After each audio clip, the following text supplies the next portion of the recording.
Oke Wak, jadi kisah malam ini dikirim sama Wawa aku yang namanya Dina dari Kalimantan Timur. Halo Dina. Nah sebelum lanjut ke ceritanya Wak, aku mau jelasin dulu secara singkat tentang latar belakang Dina ini ya. Jadi sebenarnya kedua orang tuanya Dina ini bukan orang asli Kalimantan Wak. Bapaknya berasal dari Madura, sedangkan ibunya berasal dari Malang, Jawa Timur. Sejak dulu orang tuanya Dina ini sudah merantau ke tanah Kalimantan, tepatnya di Samarinda. Sehingga Dina beserta adik-adiknya pun lahir dan besar di sana. Nah karena sejak lahir Dina sudah menetap di Kalimantan, ketika beranjak dewasa ya Dina juga bertemu dengan jodohnya di Kalimantan juga. Kita sebut aja lah nama suaminya ini Bang Soni ya. Dan kebetulan Bang Soni ini adalah orang asli Kutai Kartanegara, Kalimantan Timur. Nah dah tuh singkat cerita, setelah Dina dan Bang Soni menikah, mereka pun sepakat untuk mengontrak sebuah rumah yang tidak jauh dari tempat Bang Soni ini bekerja. Pada saat itu Bang Soni ini bekerja sebagai seorang karyawan di perusahaan yang kita sebut aja lah namanya PT Maju ya.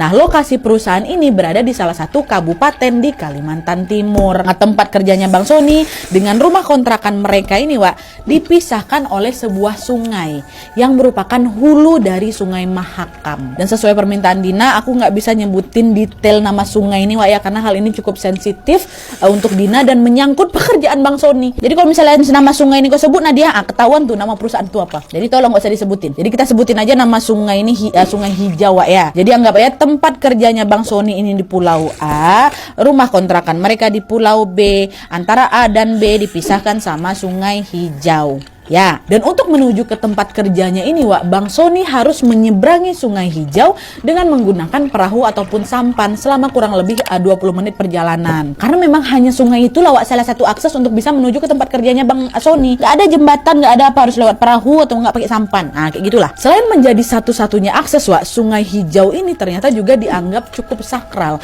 oleh masyarakat setempat, kata Dina. Saking sakralnya Wak, warga di sana tuh punya semacam kepercayaan gitulah, di mana warga pendatang atau warga perantau atau warga baru yang bukan asli daerah itu disarankan untuk mengucapkan permisi atau juga meminum air yang berasal dari Sungai Hijau itu. Dan setelah mengetahui mitos itu, Dina pun selalu berucap permisi dalam hati setiap kali melintas di Sungai Hijau, sehingga Dina juga sama sekali belum pernah nih mengalami gangguan atau kejadian yang aneh-aneh pertama-tamanya memang. Tetapi Wak, pada suatu hari adalah ini sebuah kejadian tragis yang menimpa dua warga pendatang lainnya. Dina salah satu saksinya dan Bang Soni salah satu yang terlibat di situ.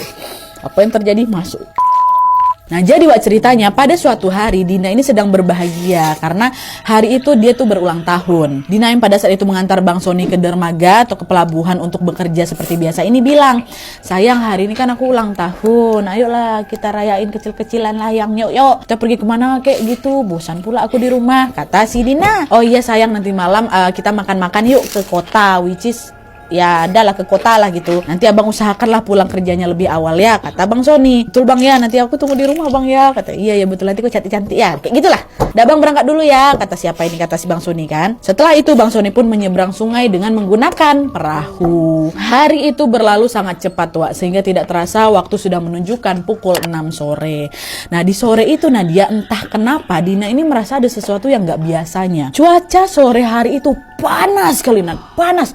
Padahal langit lagi mendung-mendungnya. Sore kan harusnya nggak sepanas ini entah kenapa panas. Pun nengok atas langit mendung. Dina yang sedari tadi duduk di teras sambil menunggu Bang Soni pulang pun memutuskan untuk ya udahlah aku mandi aja lah dulu. Udah gerah kali ini tumben sore-sore ini panas ya kan. Nah setelah mandi bukannya merasa segar Wak, Dina ini justru merasa makin gerah lagi. Ngebatinlah Dina dalam hati kan, kok tumben lah gerah kali kan, padahal udah jam segini loh.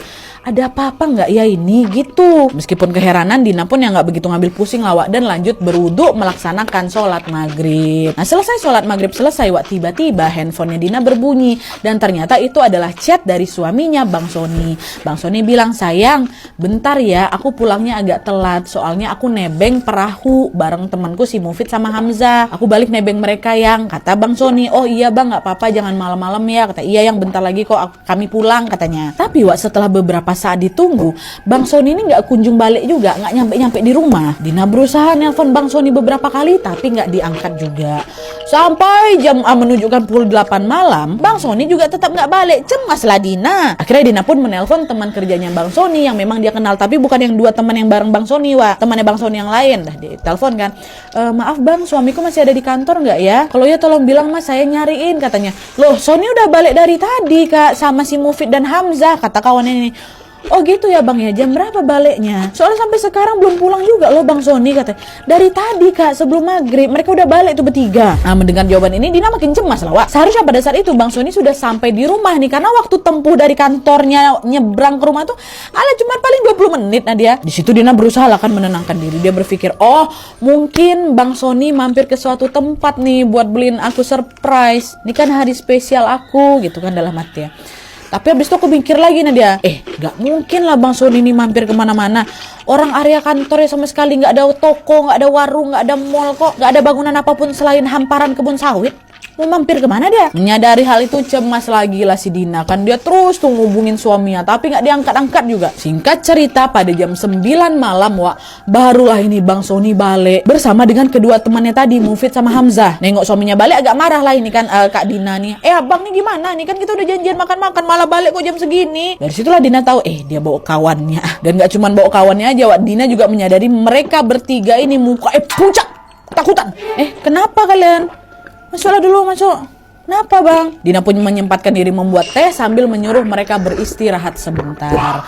Setelah terlihat cukup tenang, barulah di situ Bang Sony menjelaskan ke istrinya Dina kalau mereka pulang terlambat karena malam itu mereka baru saja menyelamatkan seorang bapak-bapak di sungai. Jadi menurut ceritanya Bang Sony nih, ini POV Bang Sony nih, ketika sedang menyeberang sungai dengan perahu itu, kebetulan waktu itu juga air sungai lagi surut, Hamzah, temannya Bang Sony yang memegang kemudi perahu, melihat ada seorang bapak-bapak yang berada di sungai, bukan di atas perahu, di sungai. Nah, si bapak ini dalam posisi berdiri di mana kepala dan dadanya ada di permukaan air, sedangkan bagian pinggang ke bawahnya ada di dalam sungai.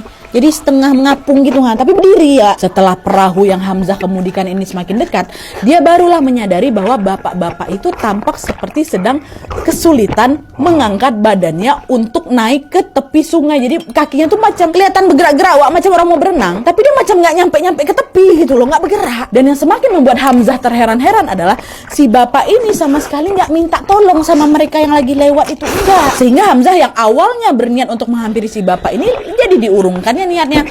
Walah, pasti bisa naik sendiri bapak itu. Kalau memang nggak bisa, pasti dia minta tolong sama kami, ya kan? Dan tuh Hamzah pun tetap tuh melajukan perahunya. Bapaknya masih goyang-goyang macam yang nggak bisa bergerak itu. Lewatlah Hamzah nih, gitu. Nah, setelah cukup jauh, entah kenapa Hamzah merasa ada sesuatu yang janggal nih sama bapak-bapak tadi, sehingga dia pun tergerak hatinya untuk memutar balik si perahu ini dan mengecek keadaan bapak misterius tadi. Ini kayaknya dia nggak betul nih, udah balik lagi aku, kata si bapak, kata si Hamzah. Secara tiba-tiba Hamzah pun memutar kemudi perahunya.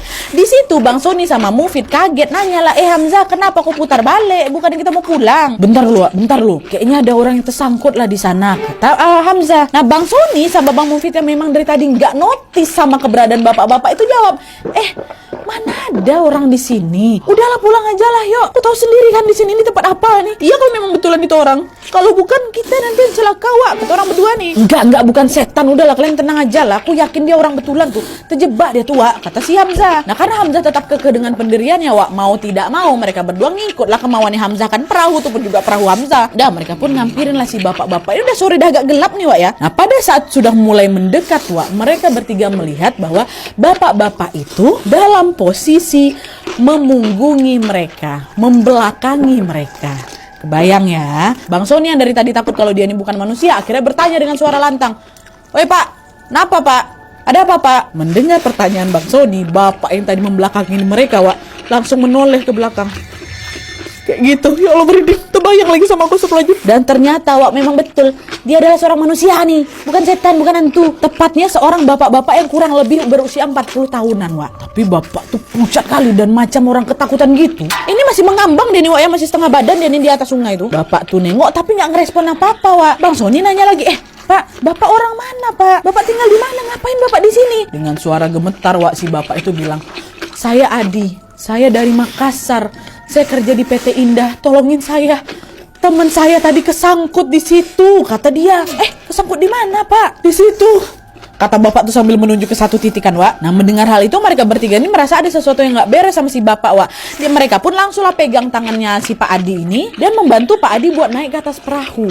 Udah Pak, naik dulu. Tapi waktu mau diangkat, entah kenapa tubuhnya Pak Adi ini berat kali, nggak bisa dinaikkan. Coba. Ini mereka bertiga cowok besar badannya ya. Naikin nggak mau. Kakinya Pak Adi ini seperti tertancap ke dasar sungai itu, Wak. Sehingga Pak Adi agak kesulitan gitu untuk menggerakkan tubuhnya, memang nggak bisa ditarik. Nah, Pak Adi udahlah bang, tolong bang, ada yang narik kaki saya bang, bertanya. Mendengar teriakan itu, mereka bertiga yang awalnya ada yang mau berniat turun ke air untuk mendorong badannya Pak Adi, Wak, jadi nggak jadi itu. Ada yang narik, nanti aku tuh tarik pula. Tunggu pak, bentar Pak ya. Teriak histeris lagi Pak Adi, bang, tolong bang, kaki saya ditarik lagi nih bang. Pak bentar lu Pak, tenang lu Bapak, kata Hamzah. Karena tidak menemukan cara untuk mengangkat tubuhnya Pak Adi ke atas perahu, Wak. Hamzah pun macam mengeluarkan ban pelampung seadanya itu ke si bapak ini. Pak udah Pak, jangan panik, ini ban Bapak taruh di leher Bapak, tangan Bapak dua-duanya pegang perahu ini ya, kata si Bang Hamzah. Dan tepat setelah mengatakan hal itu, aduh merinding, Hamzah dibuat terkejut ketika dia hendak membantu bapak itu untuk meraih pelampung. Kan dia mau ngasih pelampung nih. Waktu dia mau kasih, di sana dia melihat ternyata ada sosok anak kecil di dalam air yang lagi peluk kakinya Pak Adi gitu, Wak, dari dalam air tuh. Kata dia gitu ya, Allah terbayang. Meskipun suasananya mulai gelap, Wak, di situ Hamzah bisa melihat si anak kecil itu karena air sungai itu dikenal jernih juga, Wak. Hamzah pertama nggak percaya kan dengan apa yang ditengok kan. Ditengoknya lagi, dan ternyata sosok anak kecil itu masih ada di sana sambil melotot ke marah ke arahnya si Hamzah yang sedang berusaha menyelamatkan Pak Adi, Wak. Dan yang semakin buat Hamzah terkejut adalah sepasang mata anak itu macam mata buaya. Kalian pernah tengok mata buaya kayak mana kan? Kayak gitulah mata anak tuh. Hamzah yang ketakutan pun langsung bilang ke Bang Sony, Son, kau pegangin tangan bapak ini erat-erat ya, jangan sampai jatuh, katanya. Tanpa berlama-lama Bang Hamzah pun langsung melajukan perahunya dengan kecepatan tinggi di sini, Wak. Sedangkan Bang Sony dibantu sama Mufid terus memegangi tangan si bapak. Jadi bapak ini nggak diangkat naik ke perahu, Wak, tapi macam diseret gitu menuju ke seberang sungai. Jadi mereka di atas perahu, bapak ini diseret.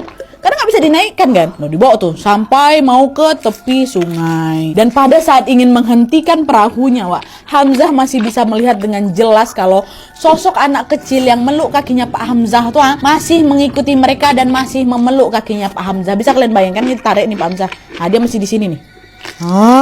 Nggak lama kemudian Hamzah ngebatin dalam hati kan, tolong jangan ganggu ya, itu kata Hamzah. Dan nurut pula tua. Tepat pada saat itu pula sosok itu pun menghilang, sehingga Pak Hamzah ini bisa diangkat naik ke daratan.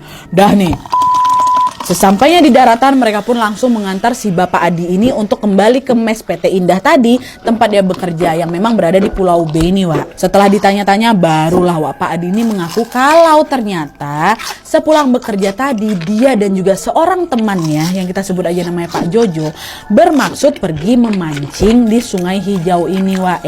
Dan FYI, Pak Adi sama Pak Jojo ini bukan warga asli kampung, Wak, ya. Mereka berdua adalah pendatang. Menurut cerita atau kesaksian dari Pak Adi, Wak, sore hari itu sepulang bekerja, mereka ini bermaksud untuk pergi ke Sungai Hijau buat mancing. Sesampainya di tepi sungai itu, Pak Jojo, kawannya Pak Adi ini bilang, airnya lagi surut tuh, kita berenang aja lah yuk, sekalian sambil nyari ikan, kata Pak Jojo. Oh iya boleh, kapan lagi kan kita berenang di sini, mumpung airnya surut juga, kata Pak Adi. Dan itu berenanglah mereka berdua ini, Wak, di Sungai Hijau tuh. Pada saat itu Pak Jojo berenang sambil membawa sebuah jala, Wak, yang diikatnya di pergelangan tangannya. Pak Jojo terus tuh berenang ke tengah dan juga diikuti sama Pak Adi, temennya di belakang ini. Nah, setelah mereka berada tepat di tengah-tengah sungai itu, kan mereka udah mau ngambil ikan nih. Tiba-tiba saja mereka dibuat terkejut karena ternyata arus sungai yang semulanya tampak tenang dan surut itu tiba-tiba jadi deras, Wak, jadi pasang. Berat gitu, terseret lah tubuh mereka berdua nih. Mengalami kejadian yang sangat tiba-tiba ini, mereka pun langsung berusaha untuk menyelamatkan diri masing-masing dengan berenang ke tepian. Tapi sayangnya pas mereka berusaha untuk melepaskan diri dari pusaran arus ini, Wak, jala ikan yang dipegang, yang diikat di kaki pula di tangannya Pak Jojo ini rupanya tersangkut ke batuan yang ada di dasar sungai. Sehingga apa? Pak Jojo pun ikut tersangkut lah di pusaran arus tuh. Nengok Pak Jojo yang kesulitan berenang, Pak Adi pun langsung nih, Wak, berenang kembali nih ke tengah itu buat menolong kawannya.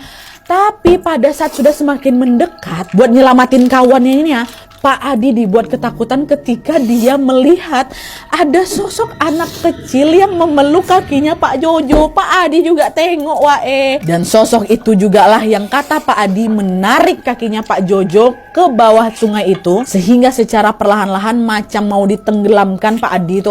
Hilang Pak Adi. Cuma hitungan detik Pak Jojo udah nggak nampak lagi di permukaan. Itulah tersyok kali ini apa sih Pak Adi itu. Di sanalah dia langsung berusaha untuk menyelamatkan diri dengan berenang ke tepian. Tapi itulah dia. Waktu dia mau balik ini, di saat itulah kaki dia udah nggak bisa digerakin, makanya muncul setengah aja. Itulah baru nampak sama Bang Hamzah. Untung Bang Hamzah menyadari keberadaan Pak Adi ini kan, dan berinisiatif menghampirinya sehingga Pak Adi bisa diselamatkan. Nah itulah tadi cerita Bang Sony sama Bang Hamzah di depannya Dina. Dan setelah memberitahu warga setempat berita hilangnya Pak Jojo ini pun dengan cepat menyebar sehingga warga pun berbondong-bondong datang ke sungai itu untuk melakukan pencarian. Dan setelah mendengar warga berdatangan, Bang Sony, Hamzah sama Mufid balik lagi lah itu bergegas pergi untuk melakukan pencarian juga bersama warga. Istirahat bentar, mereka nenangin diri bentar, mereka di rumahnya Bang Sony, balik lagi ke sana. Bersatu mereka dengan warga di sana untuk mencari Pak Jojo. Di sanalah mereka bertiga, teman-teman kantornya Pak Jojo dan Pak Adi, dan juga warga kampung mengitari sungai itu untuk mencari Pak Jojo yang baru saja hilang. Tapi waktu mereka datang, itu sungai itu surut lagi loh. Nah waktu lagi sibuk-sibuk cari ini, datanglah seorang sesepuh kampung yang ingin terlibat dalam pencarian.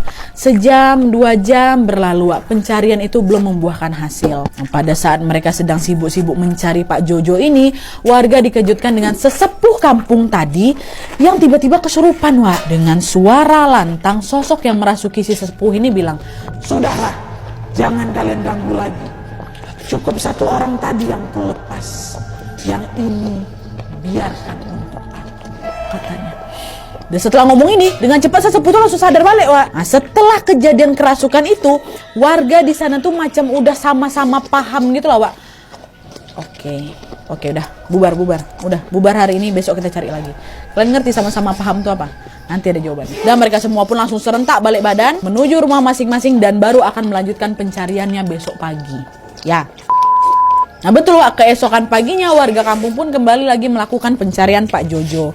Nah pencarian di hari kedua ini jauh lebih ramai lagi Nadia, karena semua karyawan PT Indah tempat Pak Jojo sama Pak Adi ini kerja diliburkan guna hanya untuk mencari keberadaannya Pak Jojo. Pada saat mereka sedang fokus mencari-cari ini tiba-tiba mereka dikejutkan dengan teriakan salah satu warga di sana yang bilang, Pak di sini Pak Jojo ada di sini," kata si warga ini. Mendengar teriakan itu, mereka pun langsung mendatangi sumber suara dan ternyata memang betul Pak Jojo sudah ditemukan, tapi sayangnya dalam keadaan sudah meninggal dunia. Jasadnya Pak Jojo ini katanya mengapung di atas permukaan air dengan posisi tertelungkup dan dalam kondisi yang sudah sangat mengenaskan katanya. Selain semua warga lega Pak Jojo sudah ditemukan, walaupun dalam keadaan seperti itu, penemuan jasad Pak Jojo ini justru juga membuat warga agak terheran-heran Kenapa?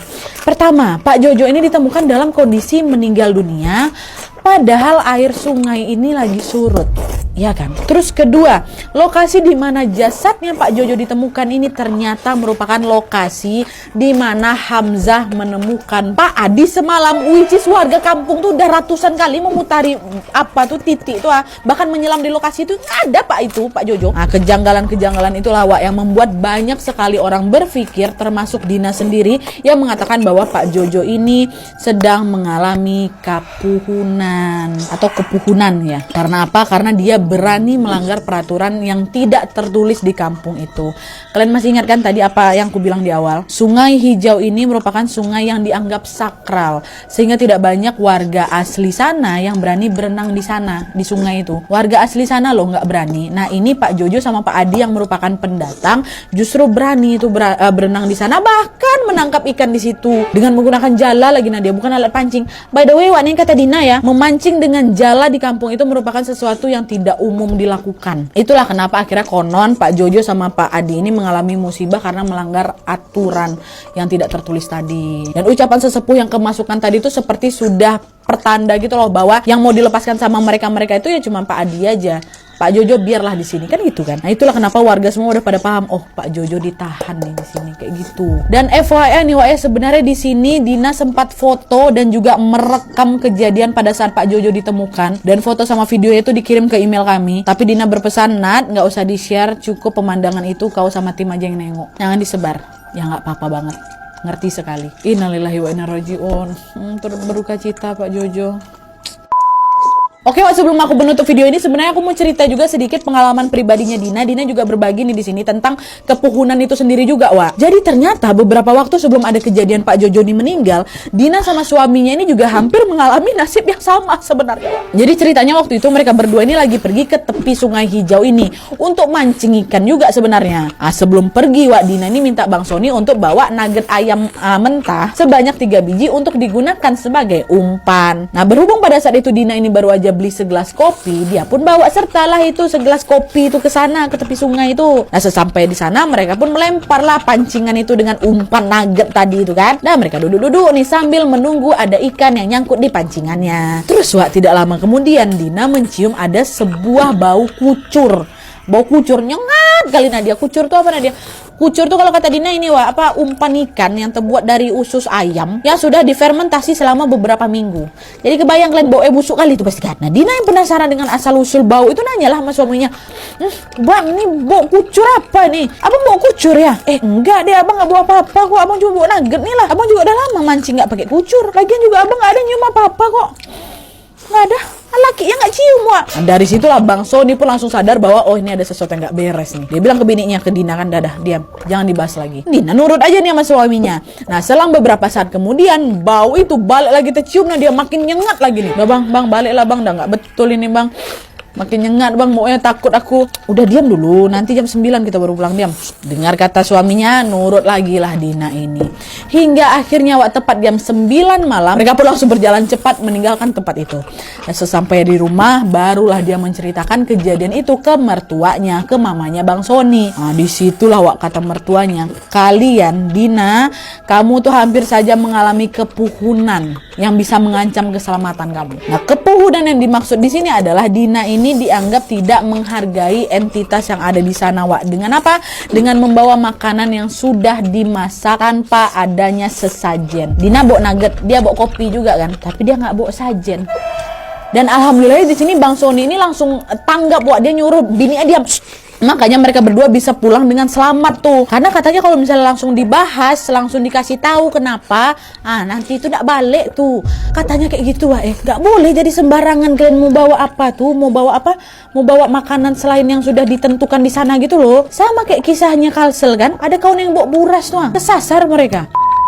Nah, jadi itu dia, Wak, kisah tentang Dina yang menjadi saksi kepuhunan yang terjadi di kampungnya. Dan judul kepuhunan ini juga sebenarnya di request khusus dari Dina. Dina pengen, Nat, boleh nggak kasih judulnya kepuhunan? Dan setelah kami baca-baca di artikel dan juga setelah dapat informasi dari Dina dan beberapa wawa-wawa Kalimantan yang lain, barulah di sini aku paham kenapa Dina mau ngasih soal kepuhunan. Serem juga ternyata, Wak, ya. Semoga kejadian yang aku ceritakan tadi bisa jadi pengingat buat kita semua untuk selalu menjaga sikap dimanapun kita berada. Nggak ada susahnya kok, Wak, ikutin peraturan yang memang sudah ada di setiap tempat. Ingat aja lah, Wak, peribahasa, di mana bumi berpijak, disitulah langit dijunjung. Dimanapun kita berada, sudah sebaiknya kita menghormati aturan-aturan yang berlaku di tempat yang sedang kita tinggali itu, ya. Dan selain itu juga melalui video ini aku mau mengucapkan turut berduka cita pada Pak Jojo. Mari kita doakan bersama-sama semoga amal ibadah beliau diterima di sisi Allah Subhanahu Wa Taala dan keluarga yang tinggalkan diberikan ketabahan dan juga kesabaran. Amin ya robbal alamin.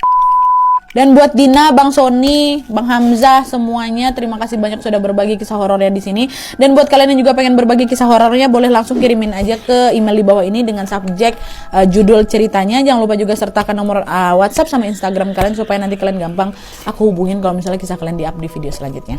Oke, jadi sekian dulu videonya. Terima kasih banyak yang sudah menonton. Kalau kalian suka video ini, klik like-nya. Jangan lupa komen di bawah untuk ide dan saran-saran untuk video selanjutnya. Jangan lupa nyalain notifikasinya supaya kalian tahu kalau aku upload video baru. And as always, jangan lupa untuk klik tombol subscribe supaya kalian sama-sama tahu informasi menarik dan menegangkan dari channel aku. See you next video, Wak. Bye.